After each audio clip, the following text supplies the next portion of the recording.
صلوا عليه وسلموا تسليما اللهم صل على محمد وعلى آل محمد كما صليت على إبراهيم وعلى آل إبراهيم إنك حميد مجيد اللهم بارك على محمد وعلى آل محمد كما باركت على إبراهيم وعلى آل إبراهيم إنك حميد مجيد بلغ العلا بكماله كشف الدجى بجماله حسنت جميع خصاله صلوا عليه وآله اللهم صل على محمد وعلى آل محمد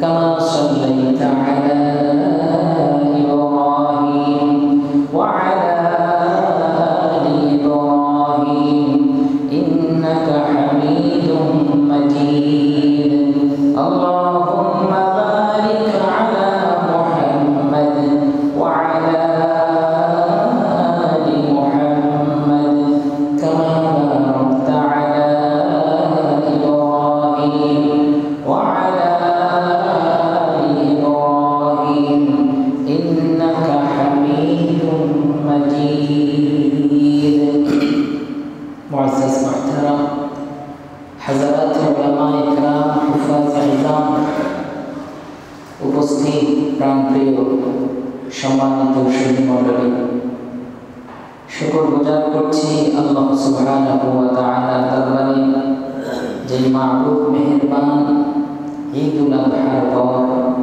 জুমার নামাজ পড়ার জন্য মসজিদে আসার বসার সুযোগ দিয়ে ধন্য করেছেন এজন্য এই মাহবুব মেহেরবানের শানে হৃদয় থেকে শুকরিয়া জ্ঞাপন করছি সকলে করছি আলহামদুলিল্লাহ প্রিয় সুধী কেমন আছেন আপনারা আলহামদুলিল্লাহ আজকে যে আমি এসে জুমা পড়াইতে পারবো এটা আমার কল্পনাও ছিল না আলহামদুলিল্লাহ যে আমি আসতে পেরেছি এবং 11:30টায় বাসায় এসেছি কিন্তু আসতে পারবো এটা মানে আউট অফ ইমাজিনেশন কারণ কি যে গতকালকে 8:30টায় যে গাড়ি আসার কথা বাস সেই গাড়ির ড্রাইভার হঠাৎ প্রেশার হাই হয়ে গেছে তো ওনাকে চেঞ্জ করে আবার কুড়িগ্রাম শহর থেকে আরেকজন ড্রাইভার নিয়ে আসলো আসতে আসতে ওই গাড়ি ছাড়লো রাত 11:30টায় রাত 11:30টায় 12টায় ছাড়লেও এসে পৌঁছা যায় তারপর দেখা গেল যে কিছুক্ষণ পর গাড়ি আসলো কোথায় তিস্তা ব্রিজে 1-2 ঘন্টা জ্যামে আটকানো ফজর হয় ভাব আমি অপেক্ষা করছি যে আজান হলে কোথাও সুযোগ পেলে নামাজ পড়ে নেব তো দেখা গেল যে ফজর তখনও হয় নাই গাড়ি তখনও গোবিন্দগঞ্জ গাইবান্ধা গোবিন্দগঞ্জ ফজরের সময় বগুড়া আসছি তখন বাজে 1:30 তো তার তো নামাজ ধরা সম্ভব না তারপর আমি ফোন দিলাম হচ্ছে এর আগে এখানে নামাজ পড়ায় গেছে আমার বন্ধু মুফতি মাহবুব ভাইকে তো মাহবুব ভাই বলতেছে ভাই আমি একটু নাকিয়া যাব কি নোয়াখালী যাবো আমার নোয়াখালীতে প্রোগ্রাম মাদ্রাসায় কোনো ওস্তাদও নেই আপনি আসতে থাকেন দেখা যাক আল্লাহ কী করে তবে আমি 11টা পর্যন্ত আপনার জন্য দোয়া করব আর অপেক্ষা করব একান্তই যদি আপনি আসতে না পারেন তাহলে আমি নামাজ পড়াইতে যাব আমি বললাম ভাই কোনোভাবেই সম্ভব না আপনি মেহেরবানি করে যান নোয়াখালী প্রোগ্রাম ক্যান্সেল করেন তো উনি বলতেছে আচ্ছা ঠিক আছে ভাই তা আপনি 11টার সময় একটা ফোন দিন তো আল্লাহ কি মেহেরবানি কোনাবাড়ি গাজীপুর কাইলা কইলের ওখানে বাস এসে থামলো তখন বাজে 10:10 বাস থেকে নেমে এক সিএনজিওয়ালাকে বললাম ভাই আপনি কোনো ভাড়ার দাম টাম করা নাই। আমি তাড়াতাড়ি উঠলাম, উঠে বললাম ভাই কত চান? 1600 টাকা। আমি কত নেন? আমাকে 50 টাকা। তো সে এসে আবার টঙ্গী স্টেশন রোডের এখানে এসে আবার সিএনজি চেঞ্জ করে দিল। 11টা 15 বাসায় আসছি আলহামদুলিল্লাহ। গোটা রাস্তা আমি শুধু দরুদ শরীফ পড়ছি আর ইস্তেগফার করছি, আল্লাহ আমি যেন নামাজটা পড়াইতে পারি, নামাজটা যেন পড়াইতে পারি।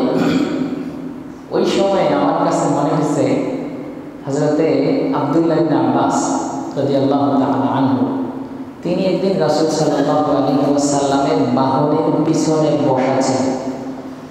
আব্দুল্লাহ ইবনে আব্বাস রাসূলের কি হয়? আব্বাস রাদিয়াল্লাহু আনহু রাসূলের চাচা, তাহলে আব্দুল্লাহ ইবনে আব্বাস রাসূলের চাচাতো ভাই, ছোট মানুষ। বাহনের পিছনে বসা। এবার রাসূল সাল্লাল্লাহু আলাইহি ওয়াসাল্লাম আব্দুল্লাহ ইবনে আব্বাসকে ডাক দিয়ে বলে, ইয়া গোলাম, মানে হচ্ছে হে বৎস। আদর করে কোনো অল্প বয়সী বাচ্চাকে ডাক দেওয়া হয় গোলাম বলে। গোলাম মানে ওই গোলাম না, গোলামের দুধ গোলাম এরকম না, মহব্বতের গোলাম। তা বলছে যে ইয়া গোলাম, হে আমার প্রিয় ভাই, ইন্নী উআল্লিমুকা কালিমাত, নিশ্চয়ই আমি তোমাকে কিছু কথা শিক্ষা দেব। কি কথা? রাসূল বলছেন, ইহফাজিল্লাহা ইয়াহফাজকা, আল্লাহর দেয়া বিধিনিষেধ তুমি হেফাজত করে চলো, তাহলে আল্লাহ তোমাকে হেফাজত করবে। এরপর বললেন, তাজিদহু তুজাহাক, তুমি যদি আল্লাহর কথা মতো চলো তাহলে আল্লাহকে তুমি তোমার কাছাকাছি পাবে। সুবহানাল্লাহ। ইযা সাআলতা ফাসআলিল্লাহ, যখন কোনো কিছু চাও তখন আল্লাহর কাছে চাও। ওয়া ইযা ইসতাআনতা ফাসতাঈন বিল্লাহ, যখন কোনো সাহায্য চাও তখন দুনিয়ার কারোর কাছে না, সাহায্য চাও এক আল্লাহর কাছে। সুবহানাল্লাহ। লাউ ইজতামাআতিল উম্মাহ, পৃথিবীর সব মানুষ যদি এক হয়, আলা আইয়ানফাউকা বিশাইইন, তোমার এক বিন্দু উপকার করার জন্য সব মানুষ যদি একসাথে হয় যে আমি তোমার এক বিন্দু উপকার করব, রাসূল বলেন, লাম ইয়ানফাউকা ইল্লা বিশাইইন ক্বাদ কাতাবাহুল্লাহু লাক, পৃথিবীর সব মানুষ একত্র হয়ে তোমার এক বিন্দু উপকার করতে পারবে না, ততটুকু পারবে আল্লাহ তোমার তাকদীরে যতটুকু লিখে রেখেছেন, এর বেশি একটুও পারবে না। লাউ ইজতামাআতিল উম্মাহ আলা আইয়াদুররুকা বিশাইইন, পৃথিবীর সব মানুষ যদি একসাথে হয়ে তোমার ক্ষতি করতে চায়, লাম ইয়াদুররুকা ইল্লা বিশাইইন ক্বাদ কাতাবাহুল্লাহু লাক, সব মানুষ এক হয়েও